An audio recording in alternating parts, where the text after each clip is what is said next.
over 200,000 breast cancer cases in 2015 in the United States, 40,000 deaths, the #1 site of new cancer deaths in women, represents 1/4 of all cancers in women, 25%. Women diagnosed with breast cancer in 2015 have a 90% chance of being cured, that is, alive and free of cancer, in 5 years. Now, breast cancer survival is stage dependent. That means the earlier you find it, the more likely you are to have a good outcome. And the risk of developing breast cancer in the United States is 1 in 8. How many women do we have in this room? You can do the math. 12.5%. The risk of any woman developing cancer of any type in the United States is 1 in 3. But for men, it's 1 in 2.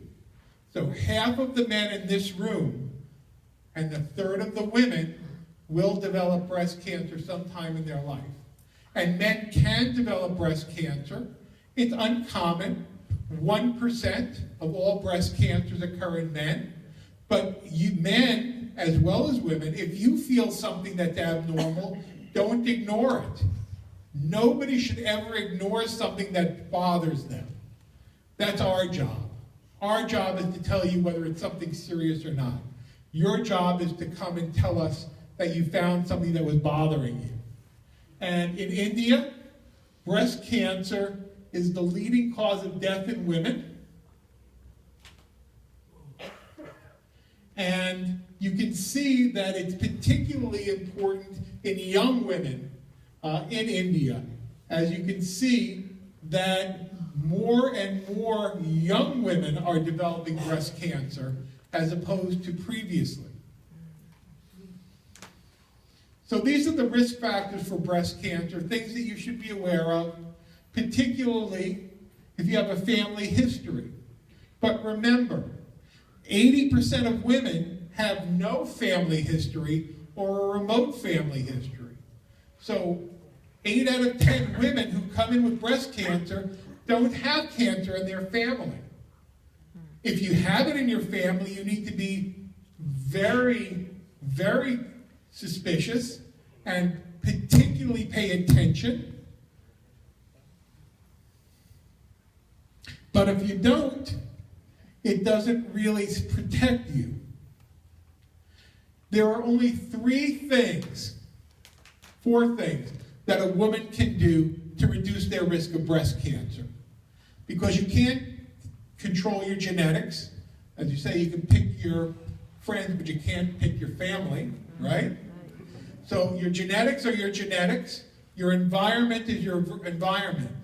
But what you can control is when you have children. If you have children early on, that seems to be somewhat protective. If you avoid the use of hormones after menopause, that's very protective. If you avoid excess alcohol use, and if you maintain a good healthy weight, eat a good diet, and exercise regularly, you can reduce your breast cancer risk by about 1/3. Those are the things that are under your control. The rest you really can't have any control over. Things that are not associated with breast cancer: oral contraceptives, antiperspirants, getting mammography. Some people feel that mammography puts them at risk. Remember that you get about half a dose of radiation from mammography as you get from a chest x-ray, and you get as much radiation flying from New York to Los Angeles as one chest x-ray. Yep. So getting a mammogram takes you about to Chicago. So all women are at risk. Exercise, hormone replacement, alcohol, not having children, being overweight increases your risk. Breastfeeding, fortunately, reduces your risk slightly. So, what are the recommendations? The first thing I want to tell everybody is do not believe everything you read in the New York